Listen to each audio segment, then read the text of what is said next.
Let me first say what a tremendous honor it is to be here today among fellow Americans who share my same respect for the men and women who offer themselves in defense of this nation. Memorial Day speeches are usually given by war heroes, retired generals, or elected leaders, not carpenters from Medina. I often speak publicly, but was having a hard time writing this speech for today.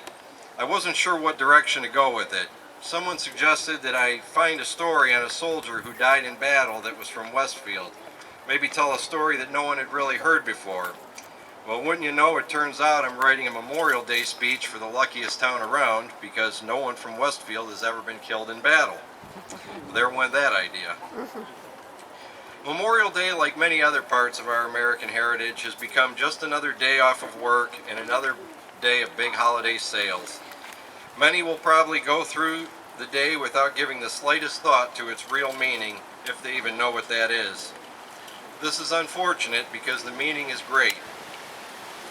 Today is a day to celebrate and remember the men and women who lost their lives fighting for our country. A day to set aside that which divides us and take time to remember those who are all too often out of sight and out of mind. More than 1 million American service members have died in the wars and conflicts this nation has fought since the first colonial soldier took up arms in 1775 to fight for independence. The American soldier's cause has always been a noble one, and one always in the name of freedom and peace. There's not very many countries that can say that. As Americans, we have become a society that takes much for granted. Most of us have only known a life of freedom and think that's just how it is and that's how it will always be. The freedoms we are accustomed to as American citizens are the direct result of the actions and courage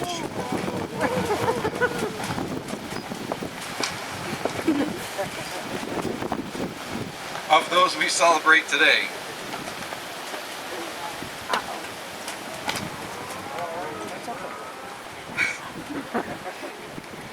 Everything you have, every opportunity before you, every luxury you enjoy is all made possible by people who are willing to sacrifice their life for it.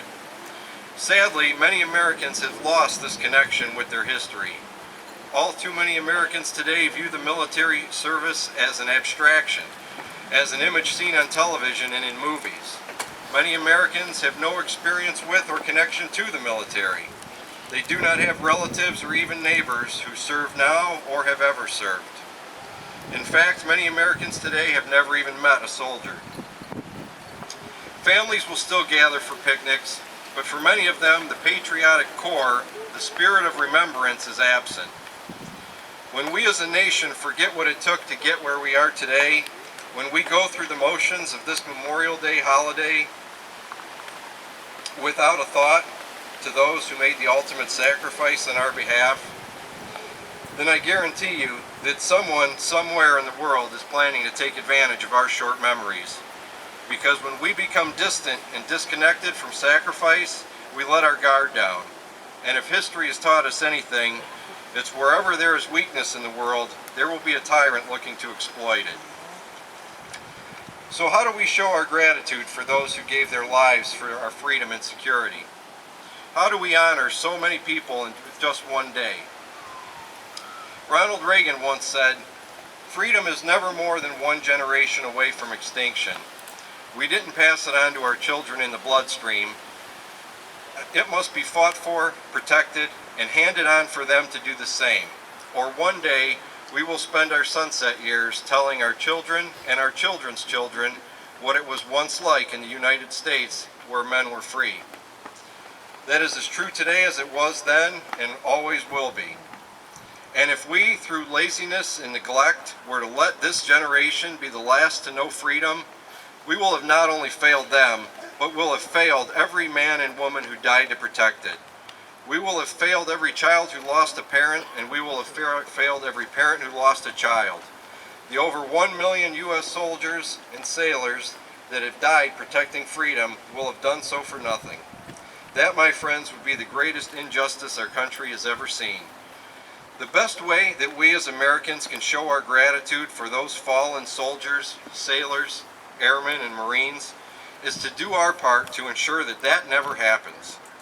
The most expensive thing we have in this country is not bought with money. It's our freedom, and it's bought with blood. And like anything of great value, there is a constant need to guard and protect it, not just by our armed forces, but by all of us. It is time we quit worrying about political correctness and stop listening to those who despise the idea of American exceptionalism and embrace it instead. This is the greatest country on God's green earth, so be proud of it and what it means to be an American. Wave your flag and hold your head high. Let every day be Memorial Day. Stop and think every once in a while, no matter what it is that you're doing, and remember that at that very moment, somewhere in the world, there is an American soldier ready to give his life to protect your way of life. Charles Province said, "It is the soldier, not the reporter, who gives you freedom of the press. It is the soldier, not the poet, who gives you freedom of speech. It is the soldier, not the campus organizer, who gives you freedom to demonstrate. It is the soldier, not the lawyer, who gives us the freedom to a fair trial. And it is the soldier who salutes the flag, who serves the flag, and whose coffin is draped by the flag."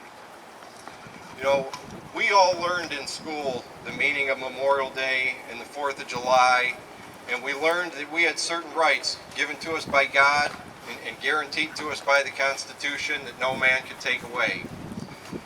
And don't assume that just because we learned that in school, that kids today do. So take it upon yourself to tell your kids and your grandkids what it really means to be an American. You know, there are times that we all disagree with decisions made by our government, but it is not government that makes this country great. It's the American people that make this country great. Thank you, happy Memorial Day, and God bless.